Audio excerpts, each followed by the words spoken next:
This episode is brought to you by Sterling Soap Company. How often do you think about your soap? Well, if you answered, not much, maybe you should. You see, a lot of what passes for soap in stores is technically not soap, according to the FDA's definition. It's full of lab-created chemicals and detergents because, well, it's cheaper to make.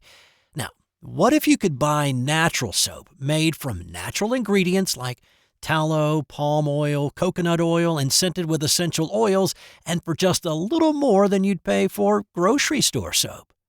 Sterling Soap is 100% natural, and with a wide variety of bath soaps, shave soaps, beard balm, lotions, and cologne, there's a product and a scent for just about everybody. Check them out for yourself at sterlingsoap.com. That's STIRLING soap.com. Are you a hockey fan? Then you'll love Eric Zweig's new book, Hockey Hall of Fame True Stories 2.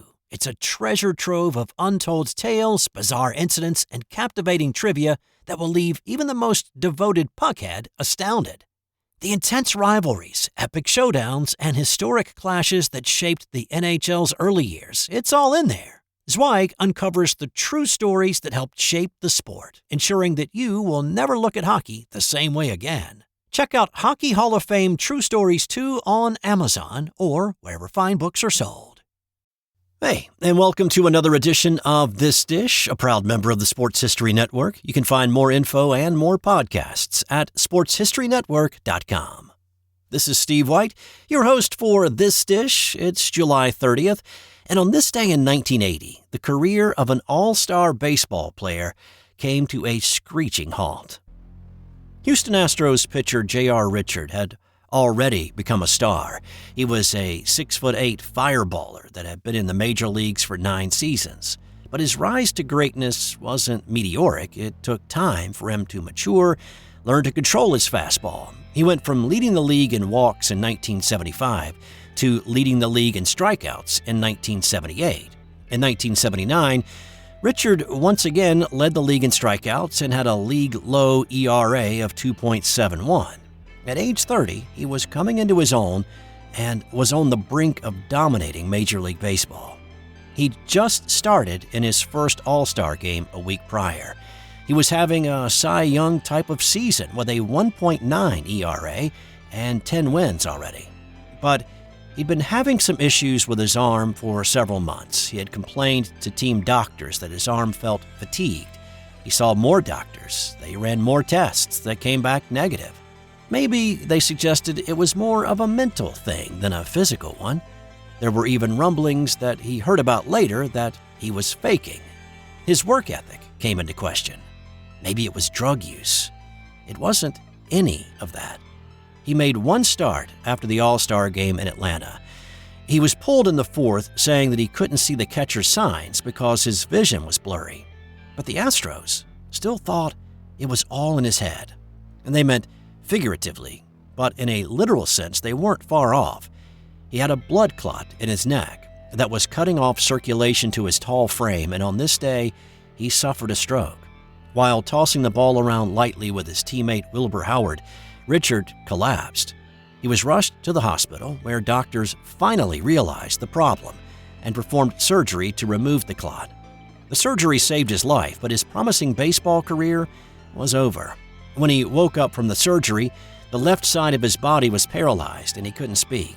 It took some time for him to regain movement and his speech, but it just wasn't the same. He rehabbed and worked and came close to a full recovery. After 2 years of that, he tried to make a comeback, but he'd lost some zip on his fastball, and add to that, a complication from his original surgery began to flare up. The artificial artery put in his leg to replace the one that had been removed to put in his neck had collapsed.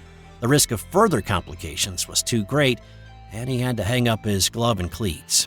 There would be no miraculous return to the majors. Sadly, things got worse for him. He tried pivoting to business ventures, investing money he'd made as one of the game's best pitchers. But instead, those business ventures turned out to be bad decisions, and he lost hundreds of thousands of dollars. He also went through 2 divorces that drained his bank account to zero. By 1994, J.R. Richard was homeless and living under a bridge in Houston. but after hitting the proverbial rock bottom, he was able to recover with the help of the church, eventually becoming a minister. He spent a lot of his time helping the homeless and establishing youth baseball leagues in Houston until his passing in August 2021 at the age of 71. On this day in 2006, Effa Manley became the first woman to ever be inducted into the National Baseball Hall of Fame. Manley was truly a pioneer. Back in the 1930s and 40s, Manley and her husband Abe owned the Newark Eagles in the Negro League. In 1946, Manley's Eagles beat the Kansas City Monarchs to win the Negro League World Series. She became an outspoken advocate for civil rights, and in a business dominated by men, she became a shining example of female leadership and a champion of women's rights. As co-owner of the Eagles, she handled contract negotiations and travel. She was also a great promoter, but something else that came through was the love for her players. She helped them get jobs, helped with transportation, and in an era when it was not easy for a black person to travel and find lodging in the United States, she was able to find accommodations on the road. Later, when Major League Baseball owner Branch Rickey signed Jackie Robinson to play for the Brooklyn Dodgers, she pushed for compensation for team owners and recognition of the Negro League's contracts. When Larry Doby signed with Cleveland in 1948, Bill Veeck paid Manley for his contract, and a precedent for player compensation was established thanks to Manley. That move showed the legitimacy of the Negro Leagues. It was a measure of respectability never before seen from the white male owners of Major League Baseball teams. And so, on this day, in recognition of all those efforts, Effa Manley's contributions to baseball were finally recognized with her induction into the Hall of Fame. On this day in 1989, Cuban high jumper Javier Sotomayor became the first human to clear 8 feet in the high jump. Sotomayor was competing in the Caribbean Track and Field Championships. The 6'4", 21-year-old Sotomayor held the world record prior to this jump at 7 feet 11.5 inches. On this day, he steadily rose the bar on each successful jump. After clearing 7 feet 10.5 inches, he requested the bar to go to 8 feet. On his second attempt at that height, he cleared it without a rub of the bar for a new world record. Sotomayor would better his mark 4 years later, literally raising the bar to 8 feet and a quarter inches. And that remains the men's outdoor record to this day. And I'll wrap up this story with this little nugget. It took 33 years from when American Charles Dumas cleared 7 feet successfully for Sotomayor to clear 8 feet. It's now been 31 years since Sotomayor set the standard at 8.25 inches. Have we reached what is humanly possible in the high jump? And in 1983, golfer Andy Bean made a mistake that may have cost him a cool $59,000. This was during Saturday's third round of the Canadian Open. His birdie attempt at the 15th came up just a tick short, and as he walked to tap it in, he turned the club upside down, holding the blade in his hand, and tapped it in with the grip of the club. That was a violation of Rule 19, which reads the ball must be struck with the head of the club and must not be pushed, scraped, or spooned. Rules officials at the tournament did not notice the mistake, but the PGA's Deputy Commissioner of Tournaments, Clyde Mangum, watched it on television, and he recognized the infraction immediately.